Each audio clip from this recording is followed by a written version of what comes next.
first of all, is here for a oil change. As you can see, I've already drained the oil and I put the new filter on, so I'm just about ready to start filling up the system right now. This little piece of debris out of here, I don't know what that is. Oh crap, talk about making a mess. This is what happens when you're trying to hold oil in one hand and hold the camera in the other hand. Anyways, I love this tool, guys. Check out my recent tool haul video, and this tool will be included. Makes oil changes super easy and mess free. Disregard the mess I just made. But it allows for quick oil changes, because you could see you could fill this up and pretty much just walk away from it. Alright, so why is the car back? Well, check engine light came on, which honestly I'm not surprised, but at the same time I'm surprised it only has one code, and our code is EGR insufficient flow. So apparently replacing the EGR valve as well as the, oh man, I'm just lost for words right now. What is it? The actuator valve. I know I'm just butchering that, guys. I'm lost right now. This thing, okay? The EGR has a pipe for it. I believe it's this thing right here. See that big metal pipe? That one going down? That's part of the EGR system, I believe. And when I took everything apart, I did not check to see if those pipes were clear of debris. They get clogged over time with carbon and debris and all kinds of crap just built up from the exhaust system. And I failed to check those lines when I had everything taken apart. So that has to be what's going on here. So it sucks, but at the same time, I'm actually surprised that this turd came back with only one code. So let me wrap up this whole oil change thing. I'm just about done with the oil change, and then we'll focus a little bit more on this code.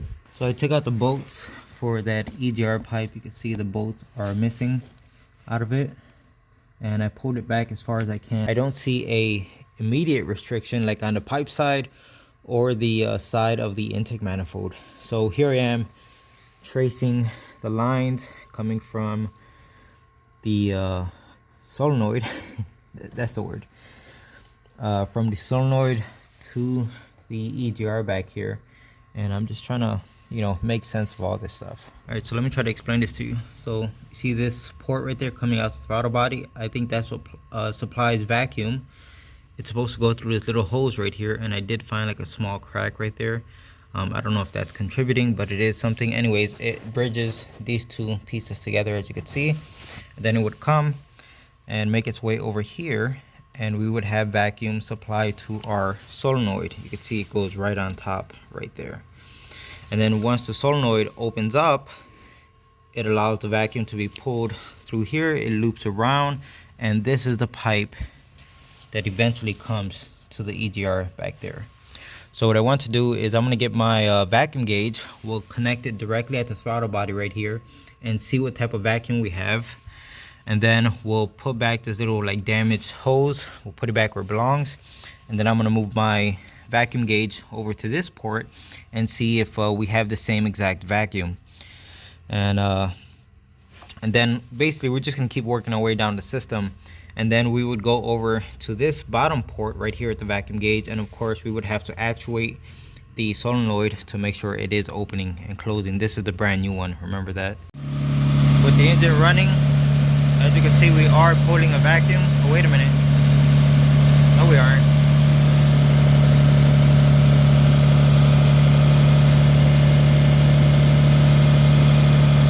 Alright, so I got the engine running, and with this connected, it's not really pulling a vacuum. And if I take this off of here and put my finger right here, I don't really feel anything. Okay, so with the engine running, we had no vacuum right here at this port coming out the throttle body, and that just doesn't make sense to me. There should always be, at least I think, there should always be vacuum here, because vacuum going to the actual EGR is controlled by the solenoid. So from this point all the way up until this point, it should be under vacuum at all times, because essentially this is the switch right here. So why don't we have vacuum coming out this throttle body? Is this port clogged?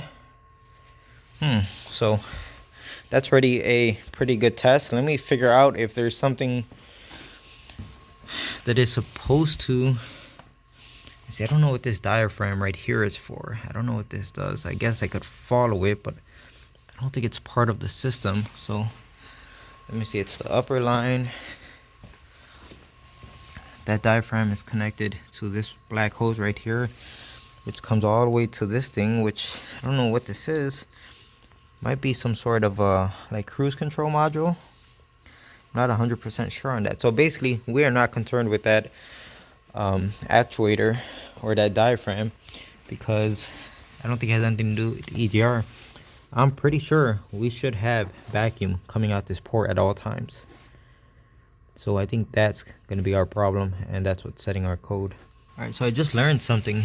This port right here, the one we've been testing, comes out right there. You see that tiny little pinhole on the throttle body? That right there is a port. And I know this because when I put compressed air into this port, it comes out of that little drilled hole right there.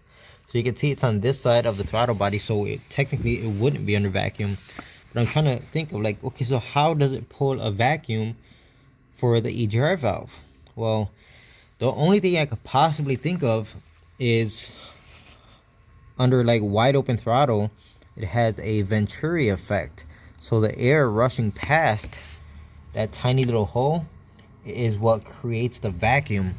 So I got a feeling that if we were to reconnect our gauge, our vacuum gauge right here in this port, run the engine, and if I were to give it a quick throttle snap and get it all the way open to a wide open throttle, I think we would see our vacuum here. So that's going to be the next test. But anyways, at least we know that I'm kind of barking up the wrong tree at that point, because if vacuum is only supplied through this thing through the Venturi effect, then we don't got to worry about this thing not having vacuum right now. So that wouldn't really be our problem. But let's go ahead and test it. Alright, so I got this connected, the engine is running, and if I give it like a full throttle snap, you can see the needle moves a little bit, but that's not much, guys. I mean, I would imagine in order for this EGR to work, it needs like really good vacuum. I don't know, this stuff isn't making sense to me. Alright, so let's try a different test. I'm going to use my vacuum pump to go directly to the EGR. You can see I got it tapped in on top of the EGR right there. We're going to pull a vacuum on this, and if everything's working correctly, when I open up the diaphragm on the EGR, the engine should like start to stumble or even stall. So let's go ahead and turn it on.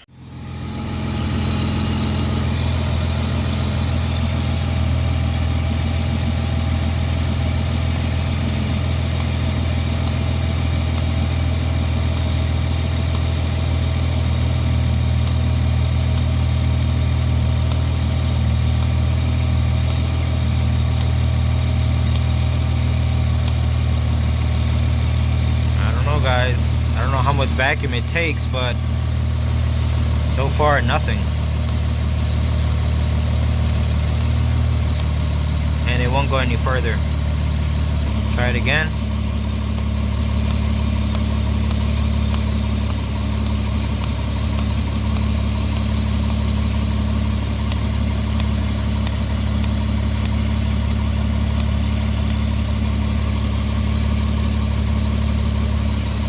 Nothing. All right, so obviously that's not good, because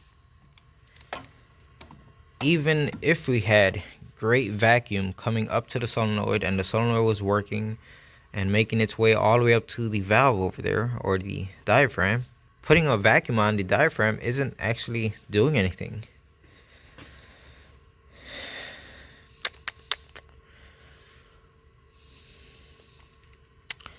This sucks. I'm trying to think here. And, you know, I'll be the first to say it. I'm sure that the reason why things aren't going according to what I think they should be going is because I'm sure I don't understand the system and I don't know how the system works. I'm just trying to apply like my basic knowledge of how a system like this works. Maybe I'm wrong and someone can correct me in the comment section. But I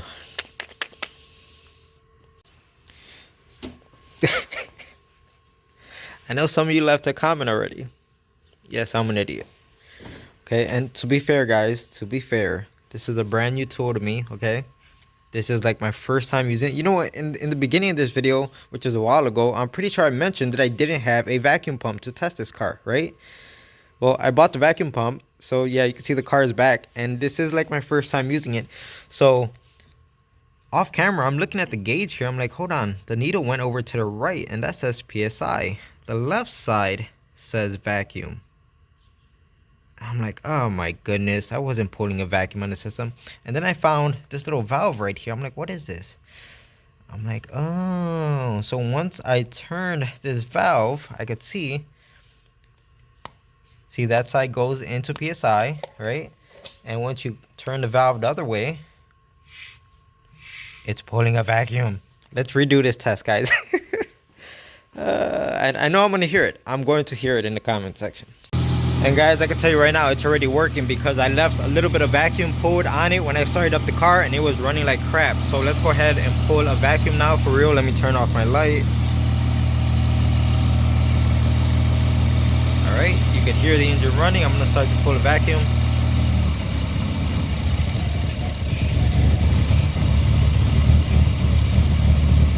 This engine wants to stall. It's barely running right now.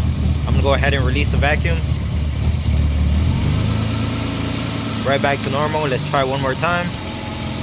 And one thing we want to pay attention to is the amount of little vacuum that this thing needs in order to start to stumble. Right there, look, it stalled the engine and that barely moved. Let's see, let's go ahead and release that. So from here, it almost, I would say that was about 4 PSI. So no wonder it doesn't need a lot from this hose that's coming, or this line that's coming from the throttle body that I said I think it works off of the Venturi effect. It doesn't need a lot. This thing stalled the engine at like 4, I'm just going to call it PSI, even though we know it's in vacuum, okay? 4 PSI of vacuum, let's just call it that. So, yep, that's starting to make sense of why so little vacuum is being applied. Okay, so we know that the EGR itself works if vacuum is applied to the diaphragm. I know the line coming from the throttle body is not obstructed.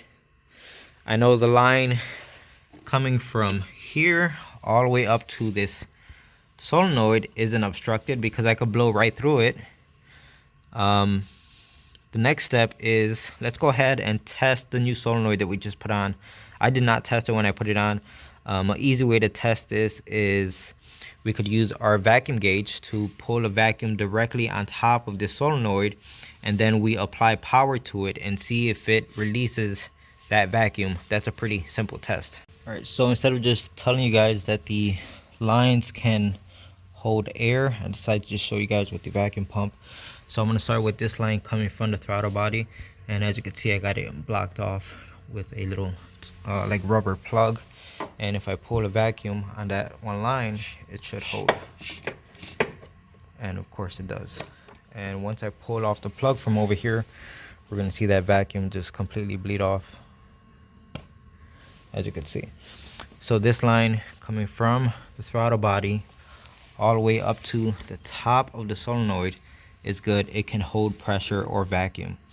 So let's repeat the same test for the line coming out the bottom of the solenoid that goes to the EGR. Okay, so for the next line, the one that actually goes to the EGR, you can see I got the other end plugged off again with my rubber plug right there. And I got this end, where are we? This end connected to the vacuum gauge. What I'm noticing is it won't hold a vacuum. You can see it's bleeding off, right? So that got me looking as to where does this line go. So the thing is, this line comes up here, right? Comes up here, it's this one on the bottom. Comes to the metal pipe, look at the metal pipe, it tees off. So it goes over to the EGR going up, but if you follow it down, it goes into this little diaphragm. I don't know what this is, guys, but if we grab some hose pinch off pliers and just pinch off this thing, remember, we're just testing things, okay? So for right now, using these pliers, let's go ahead and pinch off this one hose. Let's do the same test again with that hose pinched off. And as you can see, it holds vacuum. The reason why it just bled off is because I let the tool hit the valve down here and it released the pressure, but as you can see, it does hold vacuum. So I'm gonna go ahead and release it. All right, so from the bottom of the solenoid up to the EGR, the system is sealed. Now this little T where it comes into this small diaphragm, what is this? I have no idea what this is, and clearly it's open. I don't know if it's naturally supposed to be open or is it supposed to be closed, and you know, how is it controlled and what is it and where does it go? So the other line coming out right next to it, you can see it comes up and it's this line right here. So let me follow this over there and see where it leads. So I followed that line and it appears to be this one right here, this small one right next to the first one. It goes to the throttle body, so it also comes right back to the throttle body. Is this some sort of a one-way valve? I wonder, or if, yeah, that's one thing I didn't check. I didn't push air, like I didn't pull this line out right here and push air through it to see where that leads. We already know where this one goes. I showed you guys a little hole inside the throttle body, but I don't know where this one goes. If this one is behind the butterfly, then this one, this vacuum hose on the right side, the small one, would have more vacuum than this one. Are these supposed to be, you know what, let's find out where this one goes inside the throttle body. And I wonder if this hose actually has more vacuum. No, you know what, it doesn't have more vacuum, because when the engine was running, I disconnected this line and it has no vacuum, just like this one on the left side here. It was the same. I didn't notice a difference. But let me pull off the air intake once again and see where this line leads to in the throttle body. All right, so as of right now I'm on the other side of the car, and the hose with the clear tube on it is the one we're talking about right now. I took the little rubber hose off of it, and I can't seem to push air through it like I can the one on the right side. If I put compressed air in it, it just comes out that little hole that I showed you guys on the throttle body. But this one, it's not the same. If I put compressed air on it, it just blows my hose right off of it the second I put compressed air through it. So it's like it's sealed, so obviously it's blowing off the hose because we're building up too much pressure. So I wonder if there's some sort of like a passageway that leads from that left side tube going something into this diaphragm. So I connected it to my vacuum gauge and I started putting vacuum on it to see if it'll open up that passageway and allow me to push compressed air through it. But that's not the case. But what I did find out is, as I pull vacuum on that diaphragm right there, look what happens to the throttle body. Isn't that cool? So pulling vacuum on this large diaphragm is actually opening up the throttle body, and if I relieve the pressure on the vacuum, it closes the throttle body. It's pretty neat. All right, so at least I know that this diaphragm being open or closed has nothing to do with the port that we're trying to figure out where it leads to. So let me go ahead and put this line back where it belongs. All right, so back to messing with that line. Let me show you exactly what I was talking about. I got everything reconnected. You can see to the port on the left there. Look what happens when I try to put compressed air through it. Completely blows it off because we can't push air through it. So I'm really determined to find out where that port goes. Okay, so at the moment I'm using my vacuum pump. You can see I got it just sitting here to hold open the throttle body, because we already confirmed that if I pull a vacuum on this diaphragm right here, it holds the throttle body open. So let's use that to our advantage. And I'm just gonna come in here with a small mirror. Hopefully you guys can see this. I know this is not gonna focus, but do you guys see that little black spot on the mirror? Trying to get this focus right there. Now it's focused. See that black spot? I believe that is a port for this left side. Where are we? For that left side port right there. And you know what? That makes sense, because that port is actually behind the butterfly. So that one actually would have vacuum, but it's restricted. We already know we can't blow compressed air through it. And if we look at it from inside of here. I know it's hard to tell, guys, but that thing looks like it's just completely caked up with crap. So let me see if I can clean that out with brake parts cleaner and whatever I have to get in there and push the junk out of there. Because if you guys remember in the video when I was doing all the work in this thing, I did clean the throttle body, but I didn't pay close attention to that tiny little port right there. So let me see if I can clean it out. And we're on to the right track, guys. I grabbed some brake parts cleaner and I sprayed a little bit into this left port over here. And then I came from inside the throttle body with my little 90-degree angle pick and my mirror. And of course, just kind of went in there till I found the hole. I promise this doesn't usually happen. But boom, there we go right there. We are in, and I'm sorry, I cannot show you guys. But trust me, I am in that hole right now. And what I was doing was, as I was cleaning the carbon out of that hole, I started to see the brake parts cleaner that I sprayed up here in the top port. I started to see it drip into the throttle body. So I just kept working it back and forth, and that hole is cleared out now, guys. So let me show you now with the compressed air. Remember before how any amount of pressure with the compressed air and it would just blow off? Now, of course, you don't want to go crazy with it because it's a very small port, but hear that?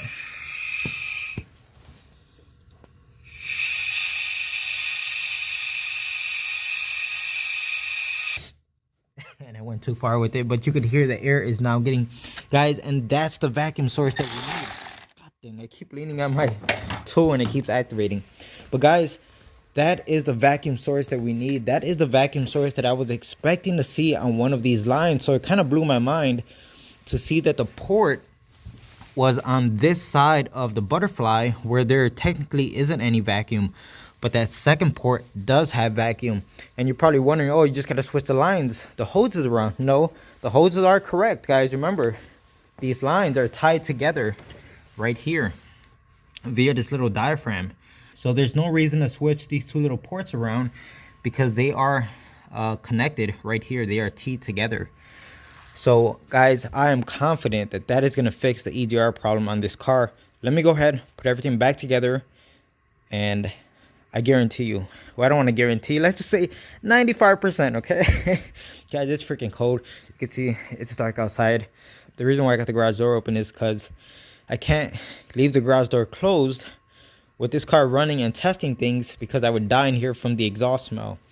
But this is a really nice find, and I'm super happy we found this. Now here's what you're gonna say. Oh, you're a parts changer, you threw parts at it.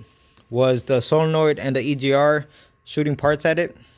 Hindsight, yes. Okay, it looks like the real problem here was that clogged port on the throttle body. Let me go ahead and reassemble all this stuff, guys. I'm like 95% certain that this EGR code is going to go away and the car is going to be good. And remember, it's the only code he has left. So technically, this turd should be able to pass emissions, which is absolutely amazing. All right, so everything has been reconnected how it should be. Actually, you know what? I'm a liar. I forgot to take the plug off of here that I have and connect the actual EGR. So let me do that real fast. There we have it. So now everything is connected, and that hose that I said was actually split right there, right at the very tip. I cut off that split end and we still have enough length. So now there's no more split in that line. What I want to do, one more test, is now that we fix the actual restriction in this one port right here on the right side, if my theory is correct and the system works like I think it should, now since that hole is on the inbound side of the butterfly, we should have vacuum here when we start up the engine. That's as far as my knowledge, okay? That's how it should work. Oh man, I left the key on. I'm a freaking idiot.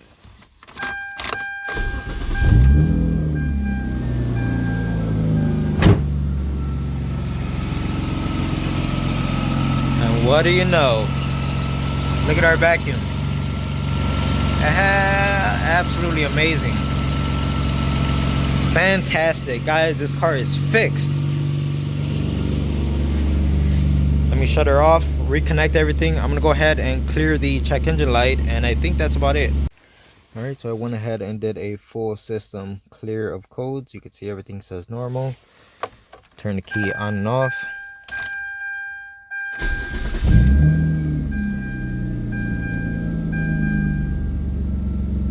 It's idling nice and smooth. Fantastic.